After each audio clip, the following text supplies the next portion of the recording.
qu'est-ce que l'âme? Aujourd'hui, je vais vous parler de l'âme, de qu'est-ce que ça sert l'âme, d'une histoire que j'ai vécue avec un de mes alliés qui m'a expliqué qu'est-ce que c'était l'âme. Et je vais vous parler de rapatriement d'âme, bien entendu. Donc, qu'est-ce que l'âme? À un moment donné, je suis allée voir un de mes alliés, puis je lui ai dit, bon, on parle de l'âme, on parle de l'âme, on parle de l'âme, mais peux-tu me dire à quoi ça sert l'âme, puis c'est quoi l'âme? Donc, mon allié m'a regardé, puis il m'a dit, l'âme, c'est ce qui est au fond de ton cœur.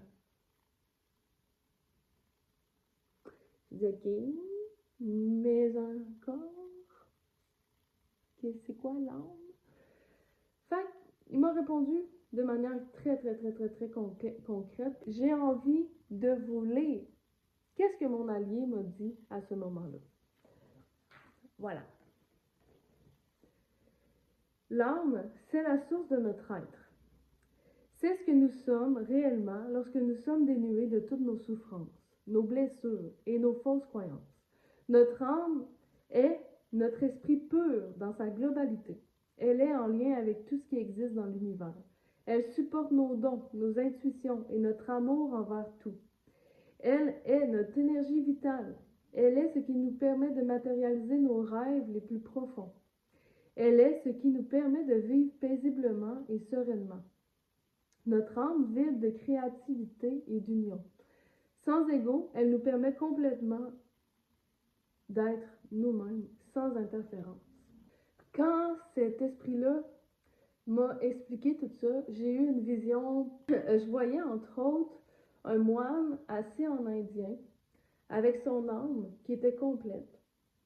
Puis, je voyais tout le lien avec le reste de l'univers de ce moine-là. C'était comme, je voyais la lumière en lui, puis je voyais toute la lumière du reste de l'univers en contact avec cet être-là. C'était comme s'il y avait un filet de lumière qui le rejoignait. Je me souviens aussi que mon esprit allié, quand il m'a parlé de ça, il m'a dit, quand tu prends soin de ton âme tout au long de ta vie, ton âme ne va pas se fragmenter. Fait que tu vas arriver à la fin de ta vie et tu ne seras pas malade. Si tu prends l'exemple d'un moine bouddhiste qui médite à longueur de journée, il va toujours pouvoir rapatrier son âme puis la contenir en lui tout au long de sa vie pour pouvoir s'accomplir. Puis ça me fait penser au texte finalement qu'on vient tout juste de lire ensemble, c'est notre âme est en lien avec le tout.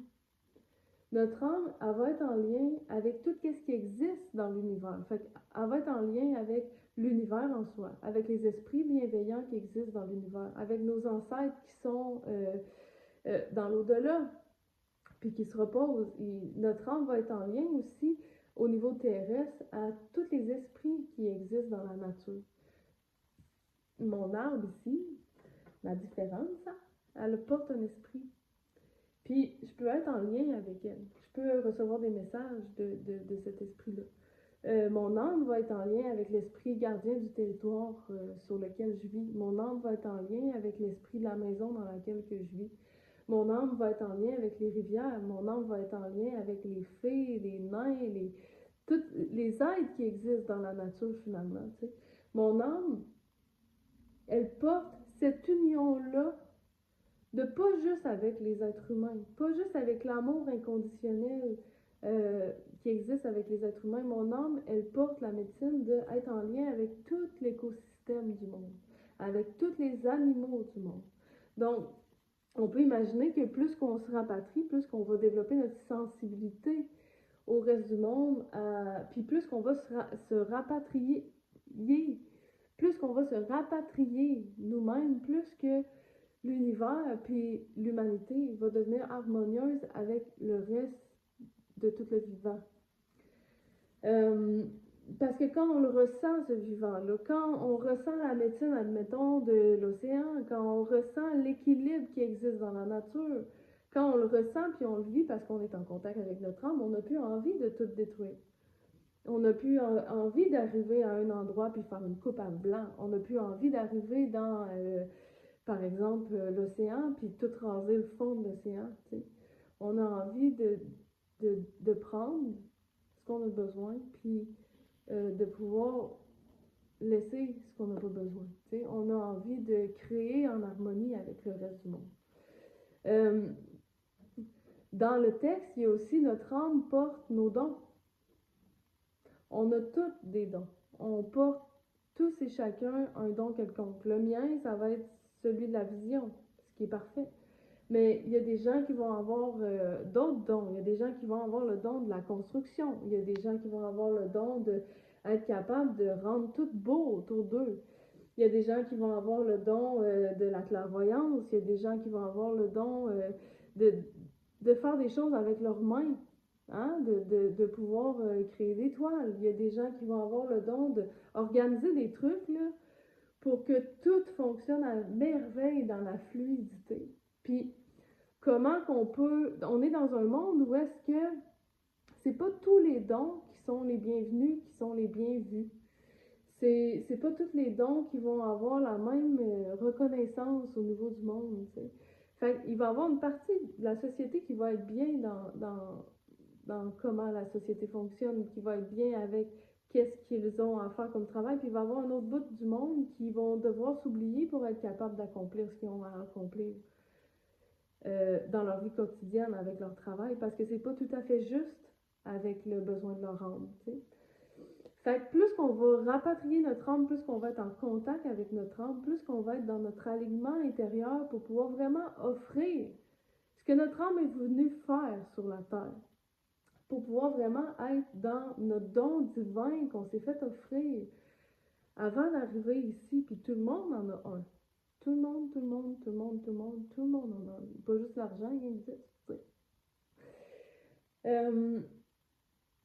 Moi, à un moment donné, j'étais dans un atelier, puis on faisait un voyage pour aller voir avant notre réincarnation. On partait dans la réalité non ordinaire, puis on allait voir notre âme avant son incarnation sur la Terre. Puis, je voyais comme la Terre avec un genre de voile, un genre de mur, tu sais. Puis moi, mon âme, une grande boule de lumière qui disait « Ok, on a ça à faire. » Puis là, on traversait le bout du genre de filtre, de la genre de barrière. Puis là, pfiou, on arrivait sur la Terre. Une grosse boule de lumière qui arrivait sur la Terre puis qui s'incarnait. C'était vraiment intéressant parce que quand moi je suis allée voir mon âme à ce moment-là, quand moi je suis allée discuter avec cette âme-là, elle m'a parlé aussi de ma nature profonde. Elle m'a parlé de ma mission de vie. Elle m'a dit, ben, tu sais, nous, on a ça à faire sur la Terre, puis ben, c'est ça qu'on s'en va faire. Puis moi, mettons, je suis une personne qui porte beaucoup la joie, puis elle me disait, hey, on vient d'un monde où est-ce que c'est des âmes qui s'incarnent, c'est des âmes qui incarnent la joie, c'est des âmes qui sont la joie. Donc, on va arriver sur Terre, puis on va être joyeux. Tu sais, fait puis c'est sûr que moi, plus que je vais me fragmenter dans mon âme, ben plus que je risque de perdre de la joie que je porte. Parce que moi, que je vais être en contact avec ma joie, fait que plus que je vais être là, puis que je vais me rapatrier, puis que je vais me rapatrier, mais plus que je vais pouvoir être en contact avec ma nature profonde, mon essence, qui a une essence de joie, qui a une essence qui est... Tu sais, on pense que c'est vraiment complexe, compliqué, on pense que c'est... Mais c'est tout en simplicité, tu sais. En toi, il y a la joie. Incarne-le, accepte-le dans ta vie. Incarne-le, puis sois la joie à tous les jours de ta vie. Sois en contact avec cette joie-là, avec la gratitude, avec la beauté que la joie peut engendrer sur la terre. Tu sais. J'ai envie de dire aussi que, bon, moi, ça va être la joie, mais chaque personne porte son identité, puis sa couleur, puis sa puissance dans son âme qui est beau. Il y en a que ça va être, ils vont incarner le calme. Puis, qu'est-ce que ça l'amène, quelqu'un qui est capable d'incarner le calme? Ben, dans un environnement immédiat avec les gens autour de nous, ben, ça va amener un sentiment de sécurité, un apaisement complet. Fait que, tu sais, il faut vraiment honorer toute la beauté qu'on porte. Il faut vraiment honorer toute la puissance de l'âme qu'on porte. Puis, il faut pas la déteindre, il faut pas la diminuer, il faut vraiment la mettre de l'avant, puis la mettre en place. par rapport à nos dons, à notre mission de vie, à qu'est-ce qu'on est venu faire sur Terre, ben, plus que moi, je vais me fragmenter, moins que je vais être capable de mettre en place qu'est-ce que je suis supposée d'être venu faire. Fait que plus que je serais pas capable de mettre en place ce que je suis venue faire sur Terre, ben plus que ma vie puis ma réalité va être dissonante. Moi, plus que je vais me poser de questions, moins que je vais me sentir alignée, plus que je vais créer une réalité autour de moi qui sera pas en lien avec qu'est-ce que je ressens fondamentalement, qui sera pas en lien avec mon besoin primaire de hey, je suis venue ici moi. Puis là, je suis en train de faire de la comptabilité alors que moi, mon âme, sa puissance profonde, c'est la créativité puis la capacité de faire des toiles. Ou bien de faire de la musique. Ou bien, tu sais, peu importe. De créer de la beauté. Tu sais, quand on est dans la comptabilité, on n'est pas dans la création de la beauté. Mais des fois, on va être dans la sécurité. Tu sais, peut-être que ce travail-là nous amène de la sécurité, nous amène quand même un certain bravo, une certaine reconnaissance parce que ça fit dans le cadre, mais on ne vivra pas pleinement de reconnaissance si on est en train de faire quelque chose qui finalement ne correspond pas à notre âme. Tu sais. Il y a quelque chose de beau dans le texte. C'est aussi notre âme porte notre énergie vitale, notre force d'être vivant. Puis, il y a quelque chose qui arrive, j'ai envie de parler de deux sujets différents, mais il y a quelque chose qui arrive lors de la vieillesse. Plus qu'on vieillit, plus qu'on perd de notre énergie vitale. Bon, c'est quelque chose physiquement qui est normal, mais c'est quelque chose aussi que si tu te fragmentes tout le temps, ben tu vas en perdre bien plus que qu'est-ce que c'est supposé. C'est possible d'arriver dans la vieillesse, d'arriver dans notre âge plus vieux, ben en forme, en santé, avec force puis avec vigueur, pareil, tu sais. Fait que plus qu'on va se rapatrier puis qu'on va prendre soin de notre âme, plus qu'on va arriver à une époque où est-ce que on est plus fatigué en général à cause de notre corps, ben avec une vitalité finalement. J'ai envie de parler aussi d'un phénomène qui arrive présentement, c'est des gens qui vont être en dépression, des gens qui vont manquer de vitalité pour être capables de faire ce qu'ils ont à accomplir. Des gens qui vont peut-être avoir de la difficulté à canaliser aussi toute l'énergie vitale qu'ils vont avoir. J'ai envie de dire que ces événements-là, ces choses-là qui arrivent dans lesquelles on manque de vitalité, ça va être généralement causé par une perte de fragment d'âme. Si moi, je me fragmente, ben à un moment donné, je fragmente mon énergie vitale. Ça n'a pas le choix, parce que mon âme porte mon énergie vitale. Donc, si je me fragmente, puis là, il y a d'autres, tu sais, quelque chose de bien intéressant dans la fragmentation de notre âme, ben, ce qui est intéressant, c'est que souvent, quand on va se fragmenter dans notre âme, l'univers ne tolère pas de vide, donc il va y avoir des intrusions énergétiques qui ne nous appartiennent pas qui vont venir. Donc, admettons, je suis au travail, je vis une situation où est-ce qu'il y a un abus de pouvoir. Cet abus de pouvoir-là fait en sorte que je perds un fragment d'âme.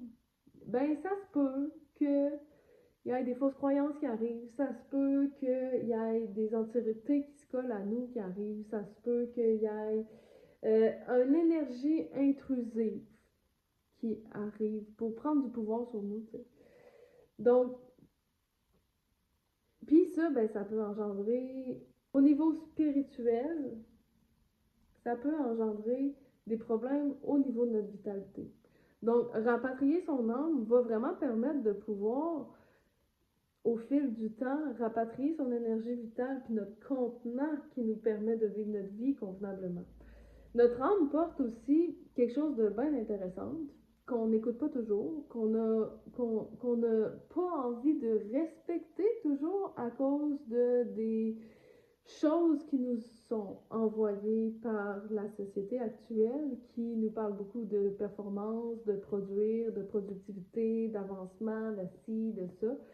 Mais notre âme à nous apporte un cycle, apporte euh, son rythme à elle, finalement, tu sais.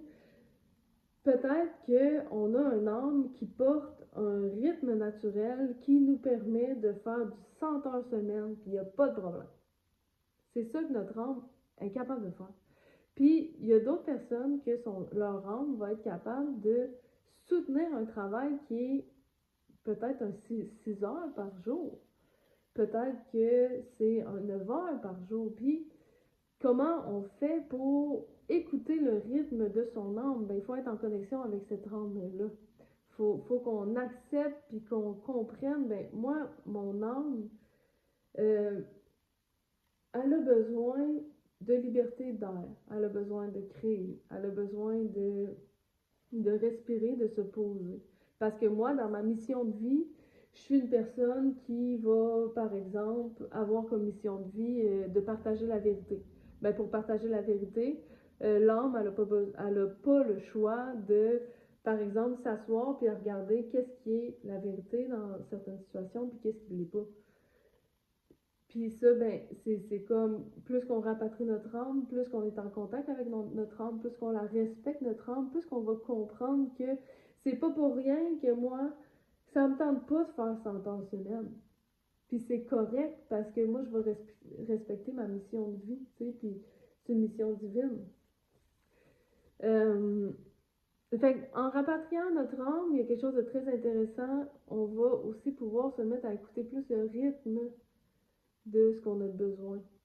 Puis en écoutant notre rythme, il y a quelque chose de très contradictoire dans tout ça. C'est moi, si j'écoute mon âme, elle va pas se fragmenter, fait qu'elle va avoir assez de puissance et de force pour être capable de t'amener exactement dans la performance que tu as besoin. Alors que si, admettons, je suis toujours en train de m'épuiser puis de m'étourdir d'un bord puis de l'autre, alors que mon âme a dit non, non, non, non, non, on fait juste 7 heures par jour de travail, puis là que toi t'es perdu dans un plein d'affaires, ben ton âme elle va être plus essoufflée puis ça va être encore plus dur d'arriver à réussir ce que tu as envie de réussir, même si tu travailles plus.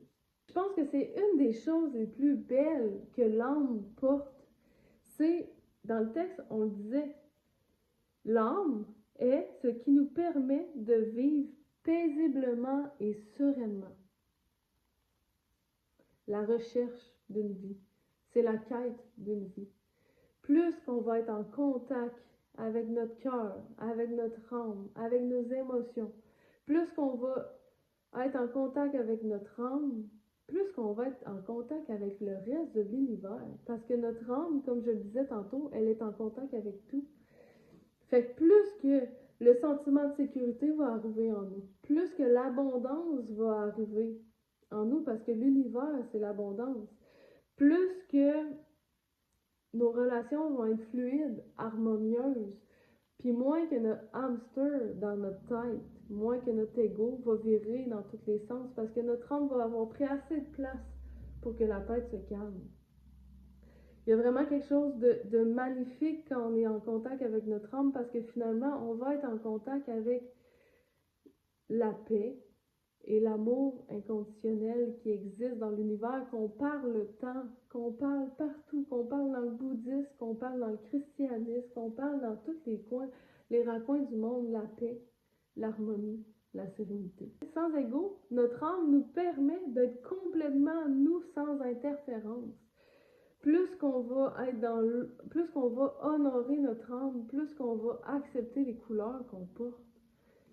Puis moins qu'il va y avoir des interférences avec des fausses croyances, avec qu'est-ce que la société nous dit de faire, c'est quoi la patente qu'il faut absolument, plus qu'on va être dans notre intégrité profonde, puis plus qu'on va être en harmonie encore.